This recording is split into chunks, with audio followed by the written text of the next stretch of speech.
kita. Nah, kalau berkaca dengan fasilitas kesehatan, Bu, kita juga kemarin soroti bagaimana ketersediaan oksigen, ruang IGD yang penuh, lalu juga obat yang sempat ya ada yang mahal seperti itu.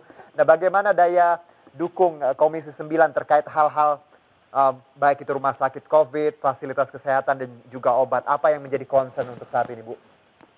Iya, sebenarnya itu semua bagian dari 3T, Mas. 3T itu kan testing, tracing, dan treatment. Nah, di treatment ini sangat penting. Treatment ini harus ada ketersediaan pasienkes. Ya, tadi seperti saya sampaikan, BOR kita sudah jauh di atas angka WHO, yaitu 80-90% rata-rata di seluruh Indonesia. Ini sangat memprihatinkan. Kita harus benar-benar menambah ya Hafiz. Nah, kemarin sudah disampaikan pada rapat hari kemarin kepada Kementerian Kesehatan dan juga semua jajaran yang hadir agar bisa mengatasi kekurangan bed ini. Karena kita sangat melihat di lapangan banyaknya pasien yang tidak tertangani dengan baik sehingga harus meninggal. Bahkan sempat viral juga ya Mas ya, pasien meninggal kekurangan oksigen. Ini sangat memprihatinkan sekali.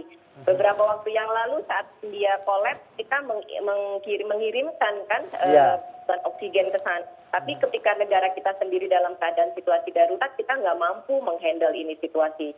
Jadi kita sangat meminta kepada pemerintah dan sudah masuk di dalam laporan turbulensi kesimpulan kami pada hari kemarin bahwa semua yang harus didetailkan pada tahapan treatment itu harus didetailkan, yaitu ketersediaan bed, ya BOR-nya harus diturunkan dari 80 ini menjadi maksimal 60, kalau bisa di bawah 60.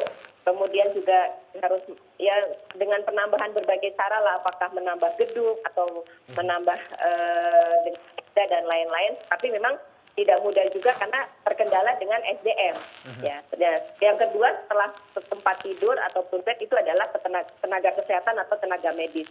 Kita mendorong adanya percepatan untuk tenaga kesehatan dan tenaga medis yang memang sudah menyelesaikan pendidikannya dan bisa ditempatkan, ini bisa dipermudah untuk bisa ditempatkan segera.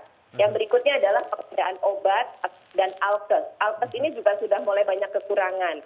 Ya, obat dan alkes ini harus terjamin. Kita meminta dipotong mata rantai industrinya ya supaya tidak terlalu parsial harus ke sana kemari untuk mendapatkan obat. Karena saya punya pengalaman saat ini mencari satu jenis obat saja itu harus ke sana kemari itu sudah kosong semuanya. Betul, Bu. Dan harganya melejit. Dan akhirnya untuk harga alhamdulillah sudah dikeluarkan surat edaran. Baik. Dan kita meminta supaya ada komitmen penindakan tegas apabila ada penjualan harga di atas surat edaran yang keluar dari Kemenkes.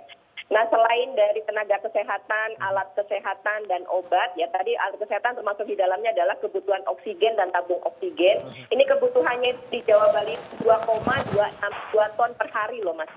Gitu. 2,262 ton per hari ini harus dipenuhin ya.